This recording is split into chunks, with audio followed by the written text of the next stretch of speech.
안녕하십니까. 자, 이번 시간 218페이지 품질의 구성 요소 한번 봅시다. 그리고 이제 수학 후 원의 산물의 품질이죠. 그래서 품질의 구성 요소. 자, 어떤 것들이 품질을 결정하는 요소들인가 이런 이야기죠. 우선 양적 요인으로서는 크기다, 무게다, 길이다, 둘레다 이런 거. 그러니까 이제 과실이 수학이 되면은 크기, 이것이 이제 그 품질을 판정하는 하나의 요소이다. 이제 이런 이야기죠. 그죠? 그런데 이 크기를 재는 것은 뭐 사과 같은 경우는 직경을 재기도 하고, 그죠? 무게를 재기도 하고. 그래서 이같이 크기다라는 거. 자, 그러면 우선 요 크기와 관련해서는 우리가 이제 포장을 한다. 이렇게 한번 봅시다. 포장을 한다. 그러면, 하나의 포장 용기 속에 이제 사과 같은 걸 쭉 이었다. 그래서 10개면 10개를 세팅을 했다. 이렇게 봅시다. 그러면 이제 하나의 포장, 용기 안에 들어있는 이런 과실의 크기가 일정한 허용 범위 내에 포함되는, 다시 말하면 크기가 그렇게 골라야지, 고르지 않고 어떤 것은 아주 큰 것도 있고 아주 작은 것도 있고 이렇게 된다라고 한다면은 그 포장 용기 자체의 품질은 그만큼 떨어질 것이다. 이제 이렇게 볼 수가 있겠죠. 그죠? 자, 그래서 이걸 이제 우리는 어떤 식으로 이야기하면 허용 기준 이내의 편차 범위 내에 있어야 된다. 그래서 하나의 포장 속에 들어있는 크기는 허용 범위 이내의 편차 속에 있어야 된다. 그렇죠. 그죠? 그래서 허용 범위 이내의 편차 범위에 포함되어 있어야지 그것을 초과되면 안 된다. 그래서 무게를 따진다라고 한다면 무게는 플러스 마이너스 5%. 그래서 예를 들어서 10이다라고 한다면은 5%니까 10.05 그리고 9.95 이렇게 되는 그 범위 내에서 이렇게 이제 골고루 들어 있어야만이 품질이 좋다. 이렇게 이제 얘기하는 것이지. 그렇지 않으면은 품질이 떨어진다. 이렇게 볼 수가 있습니다. 자, 그 다음에 두 번째로 이제 모양도 역시 품질을 구성하는 요소이다. 이렇게 이제 볼 수 있겠죠. 자, 그런데 일반적으로 그 정상적인 재배 환경 속에서 자라난 동일한 품종은 모양이 유사합니다. 그래서 정상적인 재배 환경 속에서 자라난 동일 품종의 모양과 형태는 대체로 유사하다. 이렇게 이제 볼 수가 있겠죠. 그런데 이런 정상적인 재배 환경이 아니고 재배 환경이 좀 안 좋았다든지 뭐 이렇게 된다라고 한다면은 동일한 품종이라고 하더라도 모양이나 형태가 좀 다른 게 나오겠죠. 그죠? 그래서 이러한 것들을 우리는 기행이다. 이렇게 이제 볼 수 있겠죠. 모양이 기행이다. 이런 기행인 것은 역시 품질이 떨어진다. 이렇게 이제 볼 수가 있습니다. 자, 그 다음에 세 번째로 이제 색깔. 색깔도 역시 마찬가지로 품질을 구성하고 있는 요소다. 이렇게 볼 수가 있습니다. 자, 그런데 이러한 색깔은 원의 산물이 이제 성숙해진다. 이렇게 본다면은 우리는 지난 시간에도 봤지만은 성숙도가 더해짐에 따라서 엽록소가 어떻게 된다? 엽록소가 분해되어 없어진다. 이런 이야기죠. 그래서 성숙도가 더해짐에 따라 엽록소가 분해되어서 없어진다. 점점 줄어든다. 그러니까 엽록소가 그린 색깔을 띠고 있습니다. 그런데 이런 엽록소가 분해되어서 줄어들기 때문에 이렇게 성숙됨에 따라서 색깔은 이러한 초록색의 색깔이 점점점 줄어들고 그 과일의 고유한 색상을 띠게 된다. 이렇게 이제 볼 수가 있겠죠. 그죠? 고유한 색상을 띠게 된다. 이렇게 볼 수가 있습니다. 자, 그런데 이런 고유한 색상에는 어떤 것들이 있겠는가? 그리고 그 색상을 발현시켜주는 효소는 어떤 것들이 있겠는가? 색소는 어떤 것들이 있겠는가라는 거. 우리가 지난 시간에 쭉 공부할 때 한 가지나 기억을 해라 이랬죠. 뭐라고 그랬습니까? 딸기 안 산다고 그랬죠. 그지? 그래서 딸기는 안 산다. 이랬죠. 안 산다. 딸기 안 사. 이렇게 이야기를 했죠. 그래서 이제 안토시아닌 계통의 색소는 딸기와 사과의 붉은 색소다. 이거 하나는 최소한 기억해라. 이렇게 이야기를 했습니다. 그래서 딸기라든지 그리고 사과의 붉은 색소는 안토시아닌이다. 그래서 점점 딸기가 숙성된다, 성숙된다, 그리고 사과가 성숙된다. 이에 따라서 안토시아닌이 발현이 되어서 이와 같이 이제 적색을 띠게 된다. 이렇게 이야기를 할 수가 있는 거죠. 자, 그 외에도 색소를 보면은요, 토마토의 주황색 색소는 리코펜이다. 자, 여기서 이제 추가로 토마토의 주황색 색소는 리코펜이다. 이렇게 이야기를 했죠. 자, 그래서 토마토의 주황색 색소는 리코펜이 발현된 것이다. 이렇게 볼 수가 있습니다. 리코펜이다. 이렇게 리코펜. 자, 그 다음에 바나나는 익으면 황색이 되죠. 그죠? 그래서 바나나의 황색 색소는 뭐냐라고 하니까 카로티노이드다. 카로티노이드다. 자, 이 정도는 이제 시험에 자주 나오기 때문에 기억을 하셔야 되겠다, 이런 얘기라. 그래서 토마토의 주황색 색소는 리코펜이고, 바나나의 황색 색소는 카로티노이드다. 그죠? 기억을 해야 돼. 근데 최소한 딸기 안 산다. 이거는 기억을 해야 되겠다. 최소한. 그래서 딸기 안 산다. 그래서 딸기의 적색 색소라든지 사과의 적색 색소는 뭐다? 안토시아닌이다. 이건 반드시 기억을 하셔야 되고, 그죠? 토마토 리코펜. 그 다음에 바나나 카로티노이드. 이렇게 카바시켜야 되겠다. 카바시키자. 자, 이걸 여러분들 기억하는 방법이 여러 가지가 있겠지만은 딸기를 사지 말고, 딸기 안 사고 네가 가진 토마토로서 카바시키라. 이렇게 기억을 해 놓으세요. 그러니까 딸기 안 사, 네가 가진 토마토로서 카바해라. 그러니까 네가 가진 리코펜이야. 토마토 주황색 색소구나. 그다음에 카바에라, 카로티노이드 바나나구나. 이렇게. 그래서 이제 객관식 시험에서는, 주관식은 그 말을 다 써내야 되지만은 객관식은 보기가 나와 있고 거기서 고르면 됩니다. 그지? 고르면 되기 때문에 뭐 정확하게 다 몰라도 이렇게 카로티노이드 바나나, 카자하고 바나나하고 연결된다. 이 정도만 알아도 객관식의 경우에는 뭐 답 고르는 데는 별 지장이 없어요. 그지? 그래서 정답을 골라서 일단 합격이 되는 게 중요하다. 그죠? 이렇게 볼 수가 있겠죠.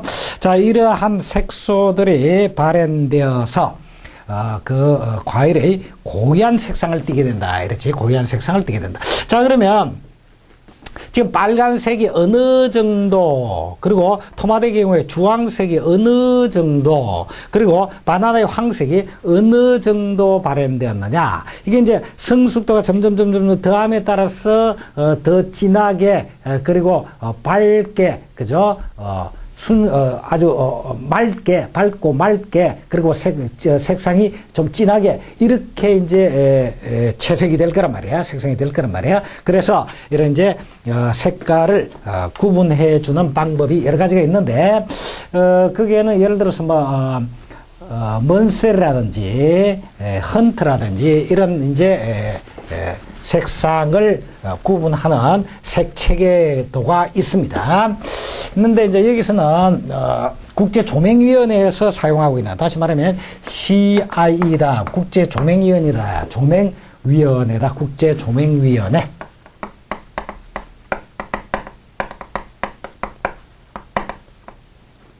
국제조명위원회에서 사용하고 있는 L스타, A스타, B스타 색체계, 요걸 좀 설명을 해드리고자 합니다. 이건 이제 좌표로서 따지는 것인데, L와 A와 B니까 좌표가 3개가 되는 거야, 따지고 보면. 요렇게.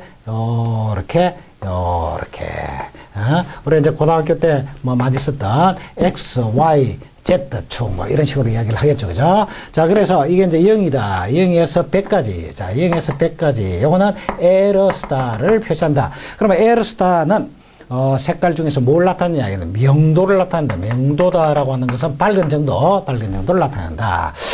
자, 그 다음에 이제 이쪽은 A인데, 입체적으로 나타내면 0이고, 이건 이제 플러스 A에서 플러스 40까지 나가고, 또 A에서 마이너스 40까지. 이렇게 이제 좌표의 축을 설정하고, 여기 이제 A 스타의 값이다. 이런 얘기죠. 자, A 스타, 여기 이제 색상이다. 색상.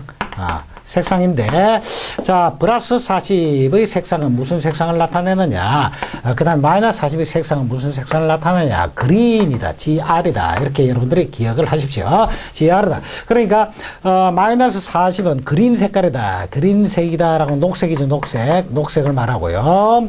그 다음에 플러스 40은 R, 레드도, 레드, 빨간색이다, 빨간색. 즉색, 빨간색이다, 즉색이다. 이렇게 이제 볼 수가 있겠죠. 자, 그러면 0에 해당되는 수치는 A-에서 0에 해당되는 수치는 회색을 나타낸다. 이렇게 이제 볼 수가 있습니다. 회색을 나타낸다. 자, 그 다음에 이제 B스타를 보겠는데, B스타도 이렇게 돼서, 요거는 이제 플러스, 마이너스 이렇게 되겠죠. 그래서 플러스 40, 그래서 마이너스 40, 이렇게 되는데, 자, B의 경우는 채도를 나타낸다. 이게 이제 B스타다.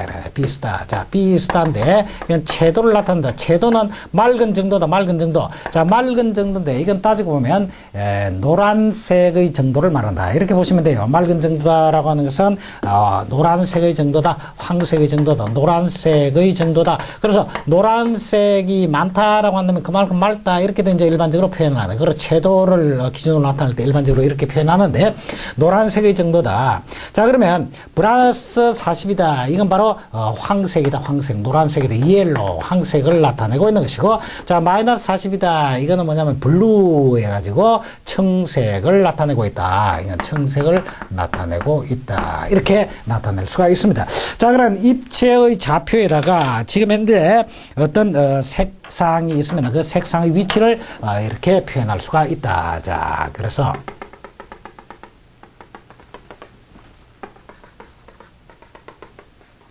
그렇게 돼서 여기 이제 입체 좌표에다가 이렇게 표시를 한다. 이게 CI, 다시 말하면 국제조명위원회에서 색상을 판정하는 이러한 하나의 색 체계가 되겠다. 이렇게 볼 수가 있겠죠. 그래서 L스타, A스타, B스타라는 좌표에 나타내고 있다. 자, A스타는 색상을 나타내고, 이거는 그린, 마이너스 40이 녹색, 플러스 40은 레드. 이렇게 보시면 되고요. 그 다음에 L은 0에서 100까지의 명도, 100으로, 100에 가까워지면 가까워질수록 그만큼 밝은 색을 띠고 있구나. 그 다음에 여기 B의 값은 노란색의 정도를 나타내고 있다. 플러스 40은 옐로우, 황색이고요. 마이너스 40은 청색이다. 자, 이렇게 해서 하나의 좌표의 위치로서 색상을 판정하는 이러한 색 체계를 사용하기도 한다. 이렇게 여러분들이 기억을 하시면 되겠죠. 자, 그 다음에 조직감, 5분에 가지고 이제 조직감 이렇게 나와 있는데, 이 조직감이다라고 하는 것은 이제 질감이다 이렇게 이야기를 하는 거예요. 그러니까 우리 이제 과일 같은 걸 손으로 만져보면은 거칠거칠하다라든지 또는 상당히 촉감이 어떻다, 단단하다라든지 부드럽다든지 이런 것들이 있겠죠. 자, 이런 것을 이제 조직감이다 이렇게 이야기를 합니다. 자, 그래서 219페이지 보니까 5번에 조직감 해가지고 니은에 보니까 조직감은, 질감은 촉감에 의해 느껴지는 물리적 특성이고, 뒤에서 보니까 단단함이다 또는 부드러움이다 막 이렇게 표현할 수도 있다. 그래서 우리 단단함을 경도라고도 합니다. 그래서 이런 경도를 측정하는 도구가 있는데 이걸 경도계 이렇게 얘기를 하죠. 그래서 경도계로서 경도를 측정해서 단단함을 표시해 주겠다. 그러면 경도가 높다 이 말은 단단하다, 단단하다라고 하는 말은 그만큼 어떻게 된다, 연하지 않다, 단단하다. 그러면 경도가 낮다라고 하는 것이 연하다 이렇게 볼 수가 있겠죠. 경도가 낮다, 이게 연하다. 그래서 성숙되면 될수록 경도는 낮아질 것이다. 다시 말하면 연해진다 이렇게 이야기를 했습니다. 그죠? 연해진다 이렇게 볼 수가 있습니다. 자, 이게 이제 경도고요. 그 다음에 6번에 가서 맛과 향기, 이걸 이제 풍미 이렇게 얘기를 한다. 그지? 맛을 미라고 그러고 향기가 나는 향기, 풍, 그래서 풍미 이렇게 얘기를 하는데, 일반적으로 원예 산물의 경우에 이제 성숙이 되면 될수록 고유한 또 맛을 띠게 됩니다. 그지? 자, 그러면 맛에는 단맛, 신맛, 쓴맛, 짠맛, 틀분 맛, 막 이런 것들이 있죠. 자, 단맛을 나타내주는 것은 당도다, 당도. 그래서, 우리가 원예 산물이, 성숙되면 성숙될수록 전분이 당으로 바뀐다 이랬죠. 그죠? 그래서 전분이 뭘로 바뀐다? 당으로 바뀐다, 당으로. 그래서 이 당이 단맛이야, 단맛. 이게 단맛이 단맛을 나타내 주는 것이다. 자, 그러면 이 당이 어느 정도 되느냐라는 것을 당도로서 측정을 합니다. 당의 정도 해가지고 당도로서 측정되는데, 이건 당도계라는 게 있어. 이 당도계로서 당도를 측정한다, 이렇게 이제 볼 수 있는데, 이 당도계는 우리 이제 과즙의 가립이라든지 이런 고행물질, 다시 말하면 이 당을 구성하고 있는 고행물질이 있죠. 여기에다가 햇빛이 쪼여지면은 빛이 굴절된다. 그래서 굴절되는 정도가 어느 정도냐에 따라서 당의 정도를 측정하는 그런 방법이 바로 당도계를 이용한 당도의 측정입니다. 그래서 빛이 이러한 당의 알갱이와 부딪히게 될 때 굴절을 하게 되는 이러한 성질을 이용해서 우리는 당의 정도를 측정한다. 굴절 당도계를 이용해서 당도로 표시한다. 이렇게 되어 있죠. 밑줄 쫙 끊으시고요. 굴절 당도계를 이용해서 당도로 표시한다. 자, 그러면 신맛. 자, 신맛은 이제 단맛이고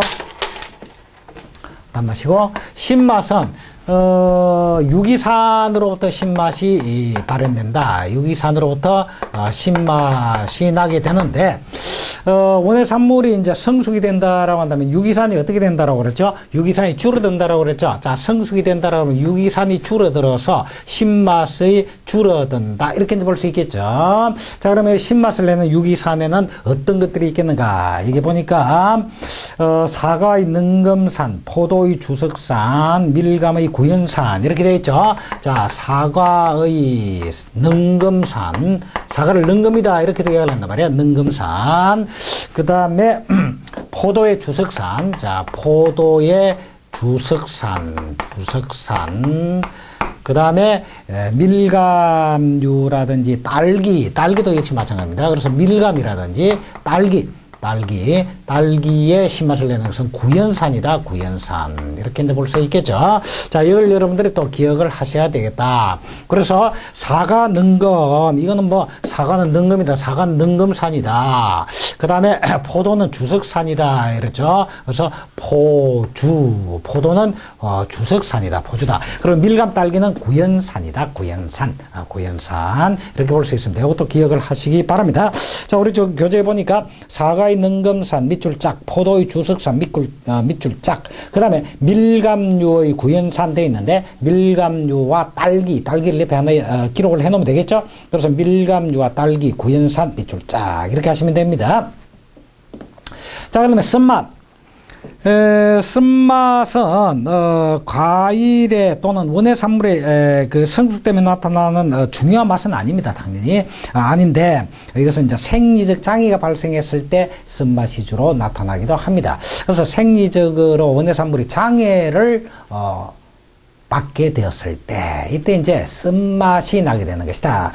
그래서 쓴맛의 대표적인 걸 보면 당근이 에틸렌에 노출된다. 그래서 당근이 에틸렌 가스에 노출된다라고 한다면은 결국 에틸렌 가스에 의한 가스 장애를 잊게 되겠죠. 자, 이런 가스 장애를 잊게 될 때 쓴맛을 나타내게 되는데, 이때 이런 당근의 쓴맛을 나타내는 그러한 효소는 뭐냐라고 하니까 이소쿠마린이다. 이렇게 되어 있죠. 그리고 이소쿠마린 밑줄 끊어 놓으시고, 그래서 당근이 에틸렌에 노출될 때 이소쿠마린을 합성하여 쓴맛을 나타내는 경우도 있다. 이렇게 되어 있죠. 이거 밑줄 짝. 시험에 종종 나옵니다. 당근이 에틸렌에 노출되면은 이소쿠마린을 합성하여 쓴맛을 나타내는 경우가 있구나. 자, 그러면 짠맛 같은 거는 이것은 이제 소금에 절였을 때, 그래서 우리는 주로 원의 산물을 이제 품으로 만들었을 때, 그때 이제 소금을 조금 넣는다든지 하면은 이제 짠맛이 나올 수가 있겠죠. 그 다음에 이제 털분맛은 성숙되지 않은 작물에서 종종 나타난다. 이랬죠. 그죠? 그래서 감이 아직 성숙되지 않았을 때는 털다 이 말이에요. 털분 맛이 나죠. 그죠? 그러나 이제 성수기 때문에는 털분 맛이 없어진다. 이렇게 볼 수가 있습니다. 자, 감 같은 경우에 털분 맛이 나타나는 것은 바로 가용성 탄닌 때문입니다. 그래서 이 가용성 탄닌으로 인해서 털분 맛이 나타나는데 점점 성숙됨에 따라서 이 가용성 물에 녹는 탄닌이 물에 녹지 않는 불용성의 탄닌으로 바뀌게 된다. 그래서 가용성 탄닌이 불용성의 탄닌으로 바뀌게 된다. 그러면은 털분 맛이 줄어든다. 또는 탄닌이 소멸된다. 이렇게 볼 수가 있습니다. 자, 이와 같이 탄닌이 불용성 탄닌으로 바뀐다든지 또는 소멸되는 그러한 과정을 우리는 뭐라고 하냐면 탈삽 과정이다. 이렇게 이야기를 하는 거죠. 그래서 이런 털분갑은 탈삽 과정을 거쳐서 탄닌이 불용화되거나 소멸되면 털분 맛은 없어지게 된다. 이렇게 되어 있죠. 밑줄 짝. 자, 털분 맛은 탈삽 과정을 거쳐 탄닌이 불용화되거나 소멸되면 털분 맛이 없어진다. 밑줄 짝 되죠. 자, 그런 건 종종 시험에 나옵니다. 그래서 잘 여러분들이 기억하시기 바라고요. 자, 그러면 220페이지에 품질을 구성하는 이제 내적 요인을 한번 보자 이런 이야기죠. 내적 요인은 이제 영양적 가치입니다. 그래서 우리 원예 산물이 영양적 가치가 풍부하다. 그래서 영양 가치가 풍부하다. 그러면 역시 품질이 좋다. 이렇게 이야기할 수가 있겠죠. 그래서 영양 가치가 풍부하다. 품질이 좋다. 그래서 품질을 구성하는 내적 요인이다. 이렇게 얘기를 하는데, 자, 이런 영양 가치 특히 우리 원예 산물에는 그 띄어서 나와 있죠. 원예 산물에는 섬유질이 풍부합니다. 그래서 원예 산물인 과일이라든지 채소라든지 이런 걸 즐겨 먹으시면은 변비가 예방될 수 있다. 이렇죠. 그죠? 그래서 섬유소가 풍부하다.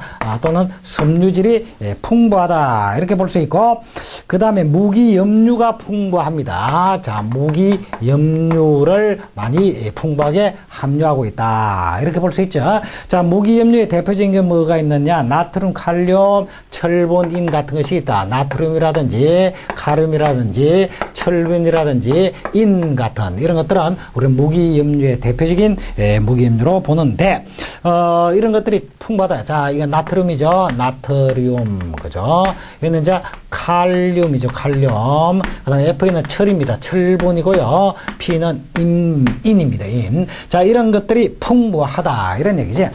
그 다음에 이러한 원예 산물에는 주로 비타민이 또 풍부합니다. 비타민, 특히 비타민 A라든지 비타민 C 같은 거, 비타민이 풍부하죠. 이와 같이 섬유질이 풍부하고 무기염류가 풍부하고 비타민이 풍부한데, 이러한 것들이 더욱더 풍부하게 내재되어 있다라고 한다면 그만큼 품질이 좋다. 그래서 품질을 구성하고 있는 내적 요인 중의 하나다. 이렇게 볼 수가 있습니다.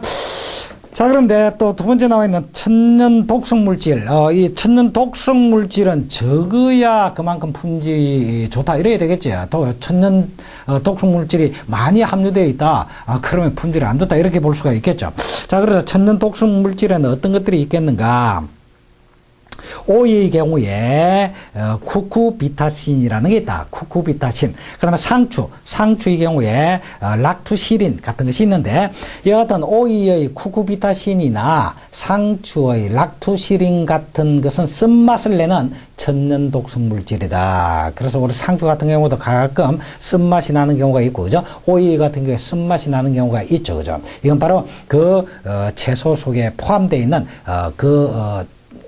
채소 자체적으로 생성된 천연 독성 물질이다. 이렇게 볼 수가 있습니다. 그래서 오이에 쿠쿠비타신, 상추에 락투시린, 쓴맛을 내는 천연 독성물, 이렇게 밑줄 그어 놓으시기 바랍니다. 자, 그래서 기억에 밑줄 쫙 이렇게 하시고요.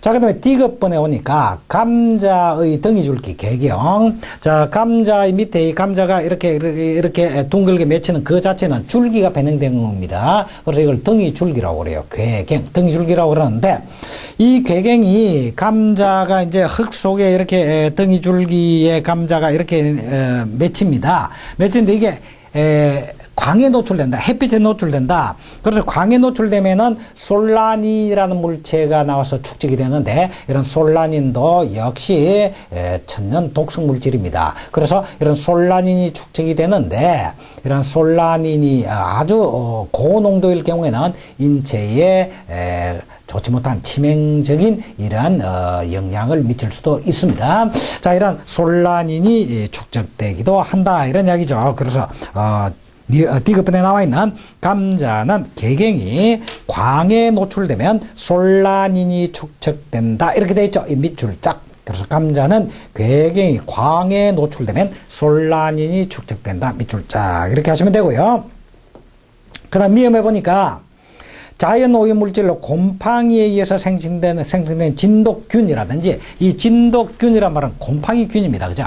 곰팡이균과 박테리아, 이런 박테리아에서 분비되는 독소들이 있을 수가 있다. 그래서 원예 산물에 이런 곰팡이균이나 박테리아에서 분비되는 독소에 뱅든 그러한 작물이 있을 수가 있고요.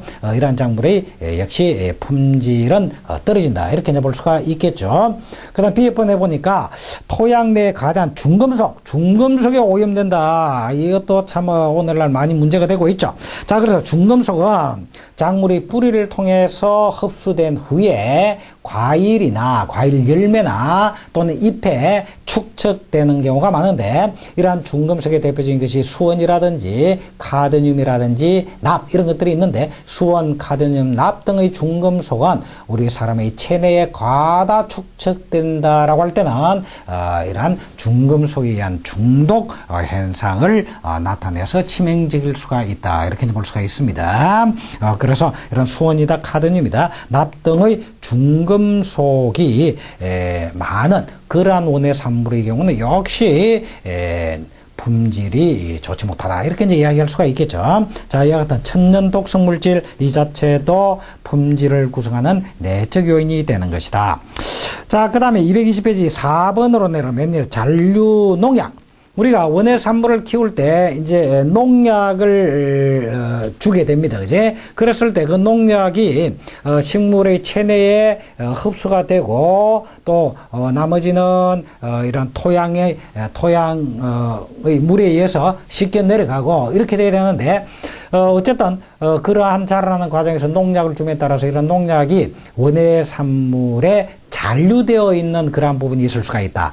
이러한 잔류되어 있는 부분, 잔류 농약의 양이 많으면 많을수록 이것은 우리 인체에 나쁜 영향을 미칠 것이기 때문에 품질로서 품질이 좋지 못하다. 이렇게 또 판정을 해야 되겠죠. 그러면 잔류 농약은 어느 정도까지 허용될 수 있겠는가? 그래서 니은에 나와 있는 니은 쭉 보니까 농산물의 경우 농약의 잔류 허용 기준이 각국마다 정해져 있다. 이렇게 되어 있죠. 그죠? 그래서 농산물의 경우에 농약의 잔류 허용 기준이 농약의 잔류 허용 기준이 각국마다 이렇게 정해져 있는 것이다.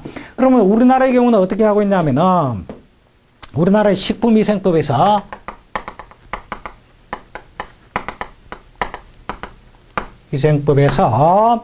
식품의약품안전청장이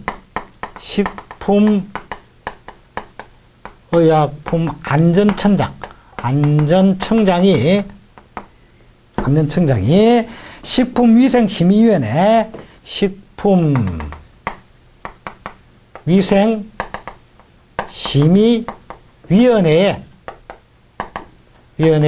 심의를 거쳐 잔류 농약의 잔류 허용 기준을 고시하도록 이렇게 되어 있습니다.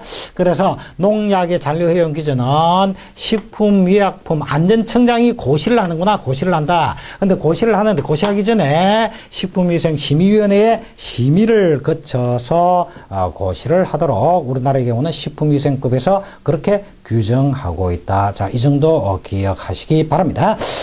자, 221페이지입니다. 품질의 평가. 그러면 이런 품질을 구성하는 요소에 대해서는 지금까지 쭉 봤습니다. 자, 그러면 이런 건 이제 평가를 해야 되겠죠. 그래서 평가 방법에 여러 가지 방법들이 있는데, 비파괴적 평가 방법이 있고, 이거는 이제 실제로 그 과일 같은 걸 파괴하지 않고 평가하는 겁니다. 자, 그래서 221페이지에 이번에 평가 방법 해가지고 이번에 보니까 주로 크기를 기준으로 한 비파괴적 평가 방법이 이루어지고 있다 이렇게 이야기를 했죠. 그리고 크기 같은 것을 판단하는 것은 지름이라든지 또는 무게라든지, 그죠? 사과 같은 게 있으면 사과의 지름이라든지 직경 또는 무게라든지 이런 것들은 그 사과를 깰 필요가 없는 거지, 그지? 그러니까 비파괴적 품질 평가 방법이다 이렇게 이제 볼 수가 있고요.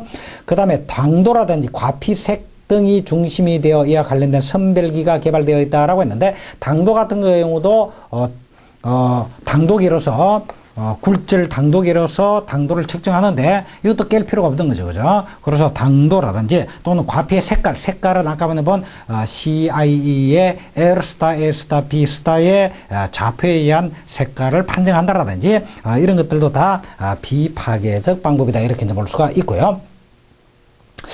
그 다음에 파괴적인 방법, 실제로 이제 그 과일을 파괴시켜 깨서 품질을 판정하는 그러한 요소들도 있겠죠. 있고 관능검사법이다라는 게 있는데, 이런 관능검사법이다라고 하는 것은 이것은 검사원이 소위 말하는 우리 육감을 이용해서 실제로 평가하는 겁니다. 자, 그래서 관능검사법 3번에 보니까 검사원의 주관적인 판단에 의하여 결정되지만 여러 사람에 의하여 반복되고 훈련된 과정을 거쳐서 주관적인 결과를 객관화시켜 줄 수가 있는 것이고, 이것은 맛이라든지 질감이라든지 향기 같은 거의 평가는 관능검사법에 주로 의한다 이랬지. 그러니까 맛 같은 걸 맛을 본단 말이야. 자, 이 과일의 맛을 본다라고는 검사원이 실제로 먹어봅니다. 먹어보면서 이 맛에 대한 평가를 하겠죠. 그러니까 이건 바로 관능검사법. 다시 말하면 육감을 활용한 것이다. 사람이 직접 육감을 활용해서 평가하는 것이다. 이렇게 이제 볼 수가 있겠죠. 이거는 이제 그 검사원에 따라서 맛에 대한 평가가 동일한 과일에 대한 동일한 맛인데도 불구하고 검사원에 따라서 달리 나오겠죠. 그래서 주관적이다 이렇게 이제 볼 수가 있는데, 그러나 검사원에 대한 훈련을 계속시키고 여러 검사원들이 이제 반복해서 평가를 한다라고 함으로써 어느 정도 객관화시켜 줄 수 있는 이러한 방법들이 활용되고 있다 이렇게 이제 볼 수가 있는 것이고, 그 다음에 향기도 마찬가지. 향기를 맡아본다라든지, 그러니까 풍미 같은 것은 주로 관능검사법을 이용하는 것이다 이렇게 이제 볼 수가 있습니다. 자, 그러면 비파괴 평가 방법에 최근에 많이 쓰고 있는 것이 이번에 있는 맨 밑에 엑스레이 및 MRI 이용 방법 이 있다 이랬지. 그래서 과일에 엑스레이를 조사시킨다, 쪼아본다란 말이지. 그래서 또는 MRI를 투과시켜 본다. 이렇게 함으로써 우리는 사과의 내부 손상이 있는가 없는가. 그래서 이러한 엑스레이라든지 MRI라든지, 자, 이건 비파괴죠. 파괴하지 않는 방법이 이제 비파괴적 평가 방법이죠. 자, 이런 것을 통해서 원해산물의 내부, 그 내부의 손상 여부, 이런 걸 판정할 수 있는 거죠. 내부의 손상 여부. 그리고 오렌지 같은 경우에 과립화의 정도, 예를 들어서 오렌지의 과립화의 정도, 얼마나 알갱이가 충실하게 되어 있는가 어떤가, 알갱이가 과립이 충실하게 되어 있나 어떻나, 이런 것들은 MRI를 쪼아본다든지 엑스레이를 쪼아봄으로써 판정해 줄 수도 있다 이런 얘기입니다. 그죠? 자, 이러한 방법들로 품질을 평가할 수가 있다 이렇게 볼 수가 있는 거죠. 자, 그래서 품질의 평가는 그렇게 한다 이랬고,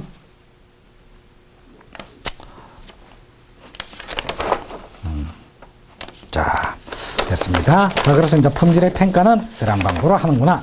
자, 그 다음에 큐어링이라든지 예근, 맹화 억제, 방광기 이런 것들이 있는데, 이게 이제 무슨 말이냐 한번 봅시다. 우리는 이제 큐어링이다라고 하는 것은 치유한다 이런 이미지죠. 큐어링 하면 치유한다.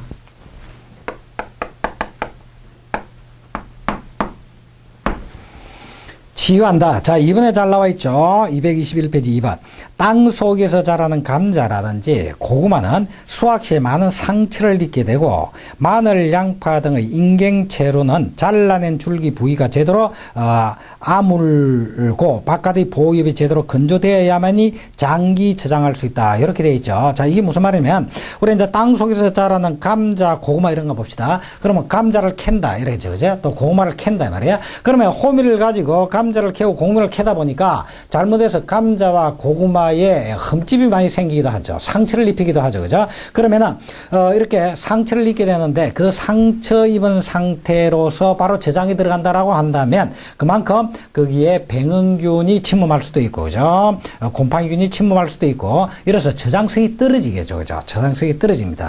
상하게 될 겁니다. 저장성이 떨어지죠. 그래서 이런 경우에는 큐어링의 절차를 거친 다음에 저장하는 게 좋겠다. 그래서 큐어링이다라는 걸, 그런 것을 상처를 아물도록 해주는, 치유시켜주는 이런 과정입니다. 이걸 거쳐서 저장함으로써 저장성을 높여줄 수가 있다.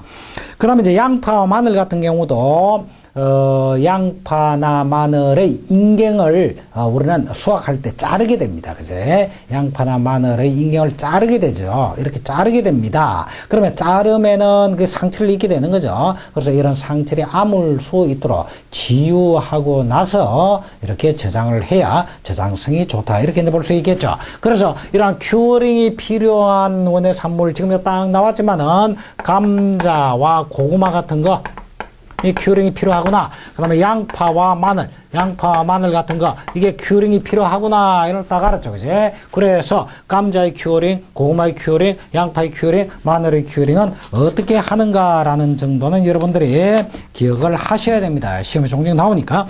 자, 그래서 222페이지에 보니까 여기 나와 있죠. 자, 감자 한번 봅시다. 감자의 큐어링은 수확 후 온도를 15 내지 20도씨, 습도는 85 내지 90%에서 2주일 정도 큐어링하면은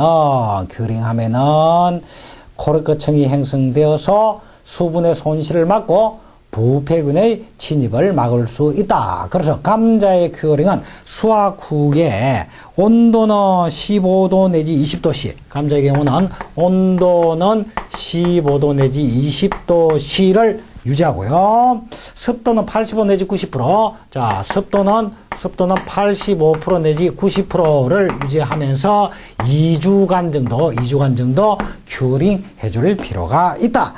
감자는 수확 후에 온도를 15 내지 20도씨, 습도 85 내지 90%에서 2주일 정도 큐어링. 여기까지 밑줄 짝. 종종 시험에 나옵니다. 그러니까. 그 다음에 고구마는 어떻게 돼? 고구마는 온도 30에서 33도. 자, 고구마는 온도를 30에서 33도씨 이랬단 말이야.